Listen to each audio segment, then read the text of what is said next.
Thanks, Eric. Congratulations on a fantastic win in a game that had an enormous amount of emotion, certainly for the West people. Yeah, it did. We were certainly worried about it. They've played some good footy over the last probably 6 or 8 weeks, actually, and they just haven't been able to find a way to win.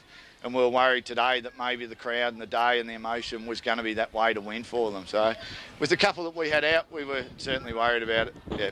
Any side that kicks 16 goals and loses, they'd have reason to be disappointed. But when you've got a focal point such as Nathan Reid, and I don't know, I reckon I've seen him play a couple of great games this year, but none better than today. No, look, Reedy had built himself up for a big one. Reedy's thing is always, does his work rate go with his talent? Now, if it does, God help any GDFL backline, because he has got some enormous strengths and abilities.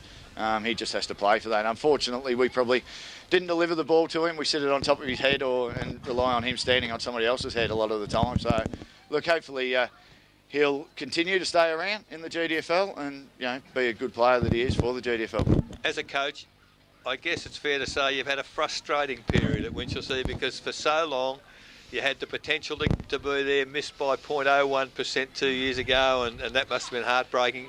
You've stuck with it. There's still the nucleus of a good side there. There is. They're a very young group. We just, at times in games where we probably could have won, even last week Belmont Lions beat us by 16 points.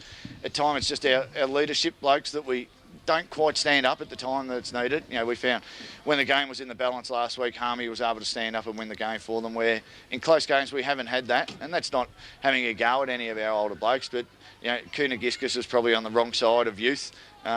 Kitchen plays a little bit deep and Reed's another one, and I suppose the one true leader we have is Hardingham in the ruck all day, and he sort of stands up for us all the time, but it does make it hard.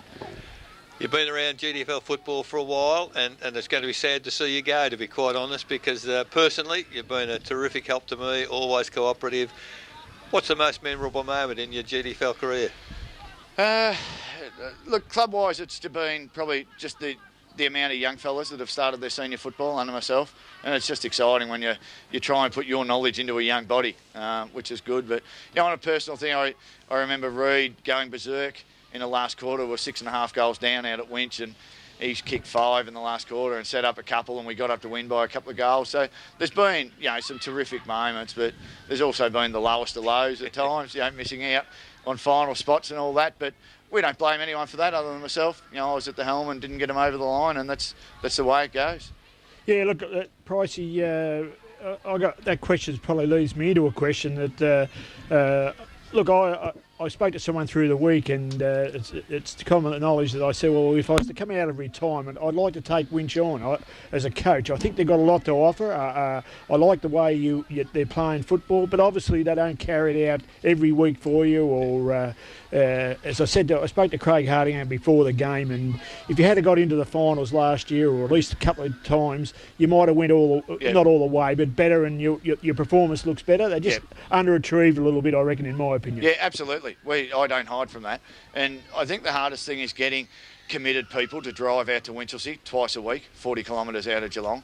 And when you recruit people like we did in 2005, it's a matter of holding or retaining those people. And we've just struggled to do that. Go, oh, well, look, it's been good for a year and it's a great club, but I just don't want to drive that far anymore. And we've tried to go, oh, well, if you don't train, you don't play. And we just haven't had the depth to back it up at times. At times it's worked, and sometimes we put out sides that just aren't up to GDFL senior football, and that's just come through lack of discipline where they won't train.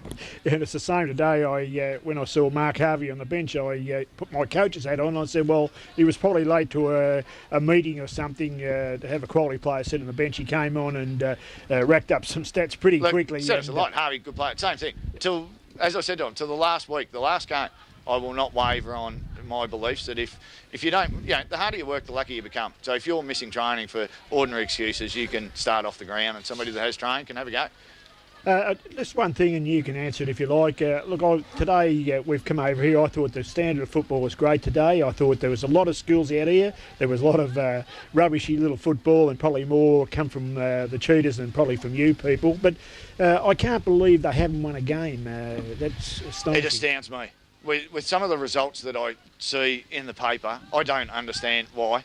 And winning, they're probably only one win away from winning 4. And that's, it sounds a little bit silly, but once they get that one bit of victory and that one bit of self-belief, it's an incredible thing, self-belief. And once they get it, if they can just find a win somewhere, it goes to say, Sheedy was the talk of the town last year for what he did. And now he's come across. Sheedy's set great things in motion here. He's a bit the same. At times he'll play a lesser senior side than reserve side, but it's because of, you didn't train, you didn't follow the disciplines, and I think that's a great base to go on and build success from. I just want to say one thing before I finish, and I'm finished up actually, is Pricey, you can go away from footy whether you're a good coach or not, but you can hold your head up and go away as a good person, and I've got to thank you for that and congratulations for it. No, thanks. That's what I just said to the player. If in some small way I've made you, one, a better footballer and two, a better person with their dealings in 5 years, well, then I can be happy with it. Paul, again, thanks very much for your efforts. We got through the game without the rain. We're doing an interview and now starting to pelt down rain. But you don't pay Fano enough, do you, Brett? on behalf, I guess on behalf really I speak on behalf of all the football followers in the GDFL. It's been great to know you. It's been great to see you play. Fantastic to see you coach. And you've just been a credit to yourself and your team. And thanks very much. Thanks. It's been a pleasure. Thanks for having us on and talking to us. And your special comments have come in handy on some of the tapes that we've used. That's been Paul Price, the retiring coach of the Winchelsea Football Club, and a better guy you'd go a long way to try and find.